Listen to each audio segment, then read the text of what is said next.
Hello, everyone.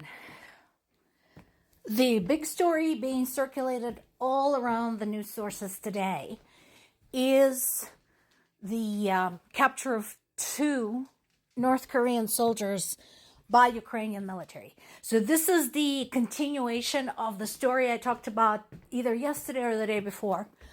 So now we know how many, right?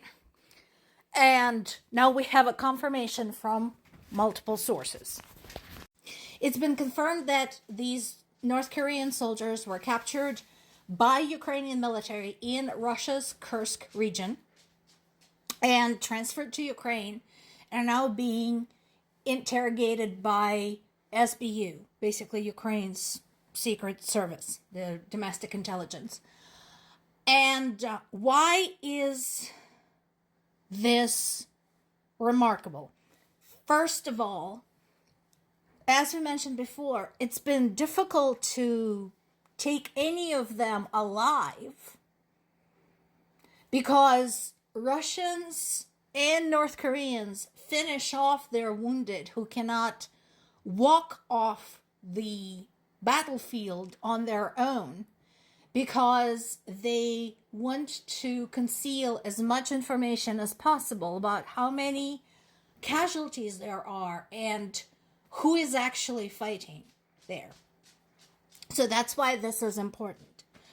The intelligence agency released a video of these men. They are at a hospital facility. One of them has bandaged hands and another one has a bandaged jaw. South Korea is helping out with the translation, so the questioning is taking place in Korean, in their own language. Here's what we know from the questioning so far.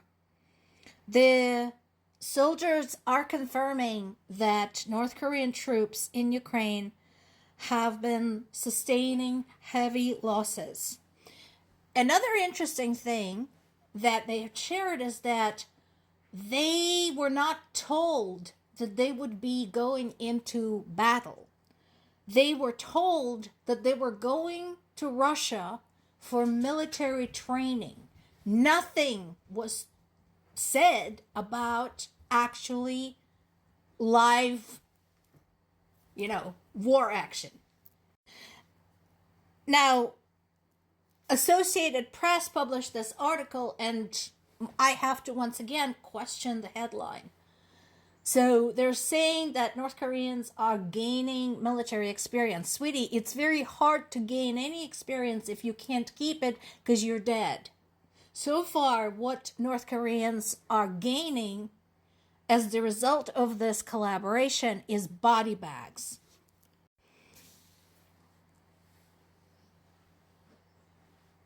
And what Associated Press is saying here is that North Koreans are adapting quickly.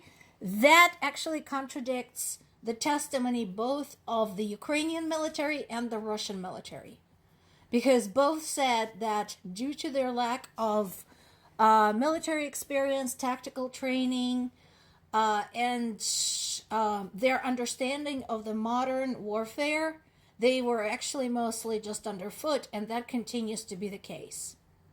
So, we'll see how that goes. I'm surprised that Associated Press, which is usually a pretty decent source, had published something that is so very obviously biased and quite inaccurate.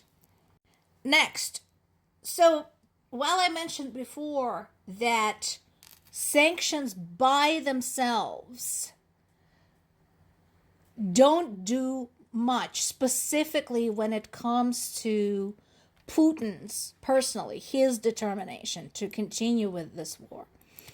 Now, this actually is important. The sanctions from the UK and the US on Russia's oil industry are important because they're now combined with Ukraine's approach to target Russia's oil bases.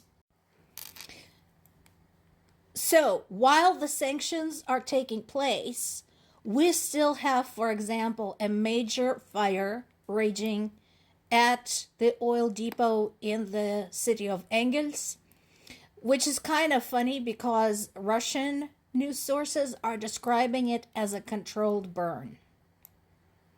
There's nothing controlled about it. The thing is basically an inferno over there. So they're continuing to lie about this. But what would be nice to see is if UK and US don't want to get directly involved, don't want to send troops, that's fine.